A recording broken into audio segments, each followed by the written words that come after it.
ఓం శ్రీ గణపతియే నమః. ఓం శ్రీ మాత్రే నమః. ఈరోజు యూట్యూబ్ ప్రేక్షకులకు హస్తరేఖ జ్యోతిష్యం ద్వారా అనేక హస్తరేఖ జ్యోతిష వీడియోలతో పాటు మధ్య మధ్యలో సమాజంలో ఉన్నటువంటి వ్యక్తులు అంటే ఈ హస్తరేఖల ద్వారా మనిషి స్వభావం తెలుసుకోవాలి కాబట్టి ఆ మనుషుల యొక్క స్వభావాన్ని కథల రూపంలో మీకు తెలియజేస్తున్నాను. అంటే వేరే ఉద్దేశం కాదు. అంటే హస్తరేఖలు అనేది మనిషి యొక్క గుణగుణాలు తెలుసుకునే దానికి దొంగోడు ఎవరు, మంచోడు ఎవరు, చెడ్డోడు ఎవరు, మోసగాడు ఎవరు తెలియాలి.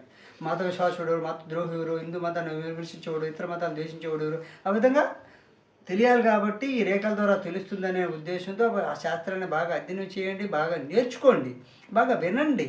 ఇప్పుడు ప్రాథమిక సమాచారం ఒక నెలలో మొత్తం వచ్చేస్తుంది. కానీ బాగా నేర్చుకోవాలంటే 6 నెలలు పడుతుంది. ఈ హస్తరేఖ జ్యోతిని కంటిన్యూగా బాగా నేర్చుకోవాలంటే 6 నెలలు నేర్చుకోవాలి గురువు దగ్గర. కానీ మామూలుగా ఫండమెంటల్గా నేర్చుకోవాలంటే ఒక నెలలో నేర్చుకుంటే బాగా జ్ఞానం ఉంటే ఒక నెలలో నేర్చుకోవచ్చు. ఒక్క నెలలో పార్లమెంటరీ శాస్త్రం నేర్చుకొని వీడియోలు బాగా సాధన చేస్తే మీరే భవిష్యత్తు చెప్పచ్చు అందరికి. అదేవిధంగా అందులో భాగంగా ఈరోజు చూపుడు వేలు అంటే ఇందాక గురుస్థానం గురించి గుర్తులు అవన్నీ చెప్పాను. అయితే ఇలా చూడండి, కనిపిస్తుందా? ఇది హృదయ రేఖ, ఇది ఆయుష్ రేఖ, ఇది బుద్ధి రేఖ. ఈ బుద్ధి రేఖ అనేటువంటిది పైన చూపుడు వేలు ఉంటుంది. చూపుడు వేలు అంటే ఇదండి. ఇది అంటే మీకు ఎందుకు వేసానంటే హృదయ రేఖ పైన ఉండేది ఫస్ట్ది చూపుడు వేలు.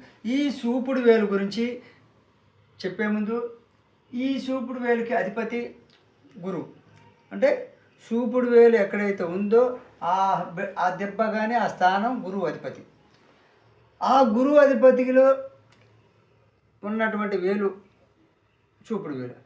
అయితే ఈ చూపుడు వేలు యొక్క మొదటి కనుపు మిగిలిన కనుపుల కన్నా ఉబ్బెత్తుగా ఉన్నా, ఇప్పుడు కనుపులు ఇవి, ఇది ఒకటి.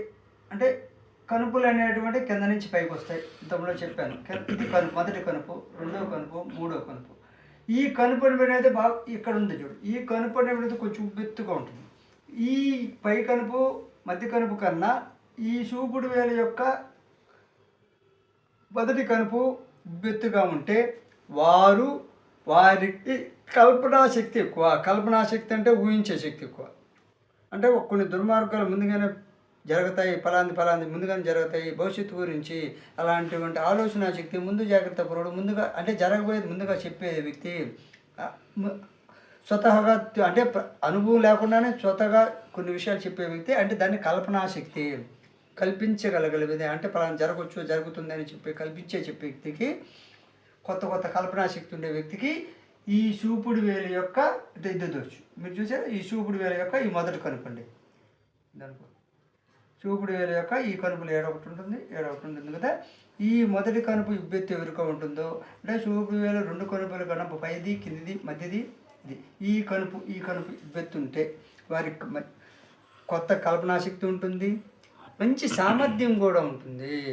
కాబట్టి చూపుడు వేలు యొక్క మొదటి కనుపు ఉబ్బెత్తు ఎవరికి ఉంటుంది అంటే మిగిలిన కనుపుల కన్నా, అంటే పైది కిందిది కన్నా చూపుడు వేలు కింది కనుపు ఎవరికైతే ఉబ్బెత్తుగా ఉంటుందో అంటే కింది అంటే ఇదే మొదటిదండి. మొదటి కనుపు, రెండవ కనుపు, 2, 3 ఉబ్బెత్తు ఉంటే వారికి కల్పనాశక్తి ఉంటుంది, వారికి మంచి సామర్థ్యం ఉంటుంది, జ్ఞాన సామర్థ్యం.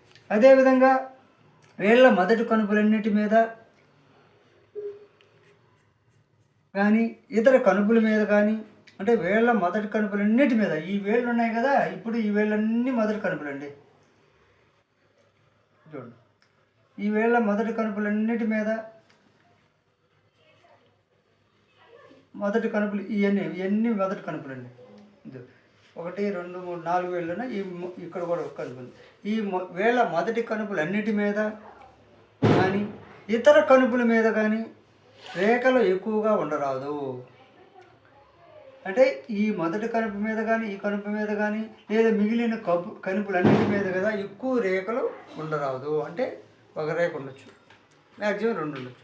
ఈ కనుపుల మీద ఎక్కువ రేఖలు అంటే చూడండి, ఇలా కనుపు ఉంటుంది, ఇలా రేఖలు ఉండకూడదు, ఇలా ఉండకూడదు, ఇలా ఉంది, ఇలా ప్రతి కనుపు మీద ఎక్కువ రేకులు ఉండరదు. ఉంటే ఏ వేలికైతే ఏ కనుపు మీద రేకులు ఎక్కువ ఉంటుందో, ఇప్పుడు చూపుడు వేలు మీద ఎక్కువ రేకులు ఉన్నాయనుకో, చూపుడు వేలు ఏంది గురుబలం తగ్గును. శనివేలు కనుపుల మీద ఎక్కువ రేకులు ఉన్నాయి, శని బలం తగ్గును. శని బలం తగ్గదానికి తెలిసిందే కదా, స్థిరాస్తుల విషయం ఇచ్చేవాడు శని, ఉద్యోగం ఇచ్చేవాడు, ధనం ఇచ్చేవాడు. కాబట్టి ఆ బలం తగ్గద్ది. కాబట్టి ఈ కనుపుల మీద ఎక్కువ రేకులు ఏ వేల మీద ఉంటే ఆ స్థాన బలం తగ్గును. గురుబలం అంటే చూపుడు వేలం అంటే గురుబలం తగ్గుద్ది. రవి వేల మీద రవి బలం తగ్గుద్ది. మధ్య వేల మీద శని బలం తగ్గుద్ది. బుధ వేలం అంటే బుధ బలం తగ్గితే వ్యాపారంలో కొద్దిగా ఒడిదుడుకులు ఉంటాయి. అంటే ఈ కనుపులన్నిటి మీద ఎక్కువ రేకులు ఈ విధంగా ఉండాలి అంతే. అదేవిధంగా కనుపుల మీద నిలువు రేకులు అనుకూల ఫలములు. అంటే ఈ కనుపులు అనేటువంటి మీద ఈ కనుపుల నిలువు రేఖ ఎలా ఉందా, నిలువు రేఖ చూడండి. ఈ విధంగా మీకు కనిపిస్తుందా, ఈ విధంగా నిలువు రేఖ కనుపుల మీద ఉంటే, ఏ కనుపు మీదైనా నిలువు రేఖ ఉంటే, నిలువు రేఖలు ఒకటి కానీ రెండు నిలువు రేఖలు ఉంటే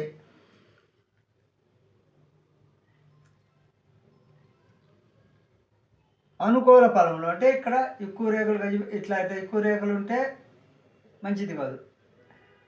1-2 రేఖలు కానీ ఉంటే ఇట్లా 1-2 నిలువు రేఖలు కానీ ఉంటే కనుపులన్నిటి మీద మంచి ఫలములు మంచి ఫలములు, ప్రతికూల ఫలములు, మంచి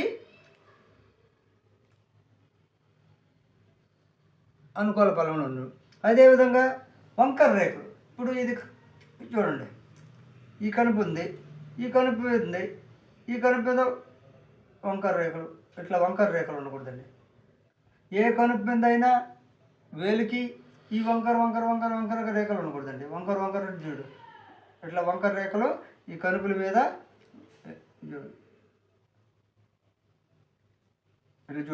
వంకరగా రేఖలు ఏ కనుపు మీద అయినా ఈ కనుపు మీద అయినా వంకర రేఖలు కానీ ఉంటే వేలికి, వారు ప్రతికూల ఫలమును చూచును. ప్రతికూల ఫలం అంటే ఏ పని చేసినా కలిసి రాదు.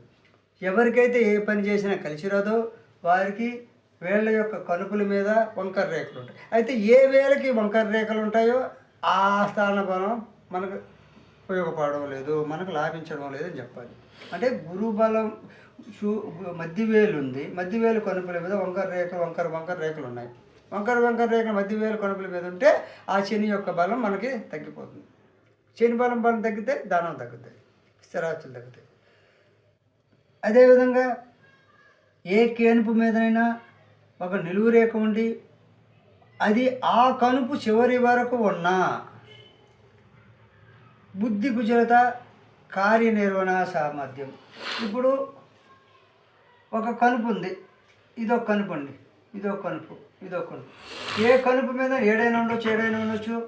ఏ కనుపు మీదైనా ఒక నిలువు రేఖ ఉండి మళ్ళీ ఆ కనుపు చివరి వరకు ఉండాలి.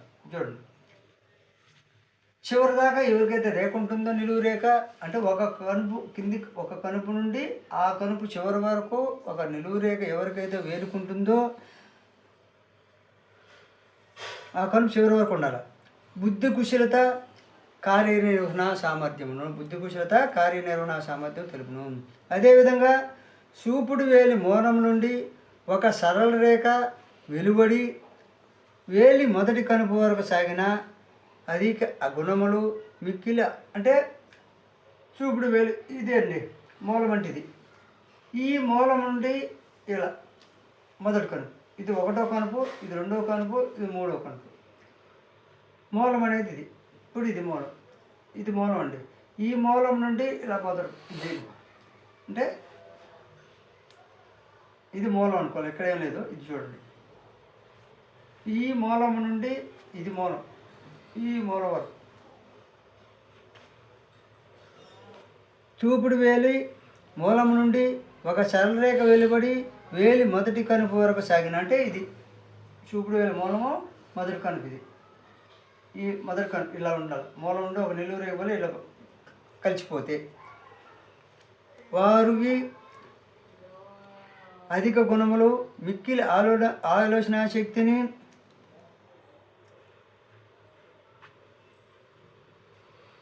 ఆలోచన శక్తిని తర్కము సూచించును.